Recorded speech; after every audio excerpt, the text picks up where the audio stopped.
Madhavi madam, आपण आपल्या व्ह्युअर्सना स्वतःबद्दल थोडी माहिती द्या. येस. मी Mansi Pattane, Sapphire DS VRMore solution private limited. 4 वर्षापूर्वी मी या कंपनीत आले. डायरेक्ट सेलिंगचा मला कोणताच अनुभव नव्हता.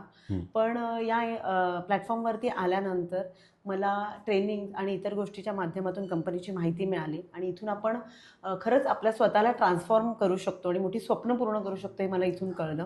आणि या माध्यमातून मी 28,000 महिलांपर्यंत पोहोचले. बऱ्याच जणांना आर्थिक सक्षम केलं आहे, खूप जणांची स्वप्न पूर्ण केले आणि मला अभिमान वाटतो सांगायला की या माध्यमातून मी महिन्याला 6 लाखाच्या आसपास इन्कम घेते. आणि फक्त मीच घेत नाही आहे, तर माझ्या टीममधून अनेक जे लीडर्स आहेत ते 2.5 लाखापेक्षा जास्त इन्कम घेत आहेत. काही लीडर्स 2 लाखापेक्षा जास्त इन्कम घेत आहेत, काही 1 लाखापेक्षा जास्त घेत आहेत आणि बरेचसे लीडर 50,000 प्लस इन्कम घेत आहेत. या माध्यमातून मी स्वतःची 25 लाखाची महिंद्रा XUV X7 ही लक्झरी कार घेतली आहे. आणि फक्त मीच नाही घेतलं आहे, तर माझ्या टीममधून 10 लीडर्सनी कार घेतली आहे. सो हा बिझनेस जो आहे तो खूप जबरदस्त आहे आणि तो खूप मोठा रिस्पेक्ट आणि ओळख आपल्याला निर्माण करून देऊ शकतो. त्यामुळे मला असं वाटतं की बऱ्याचशा महिलांनी, जास्तीत जास्त महिलांनी या बिझनेसमध्ये येणं गरजेचं आहे.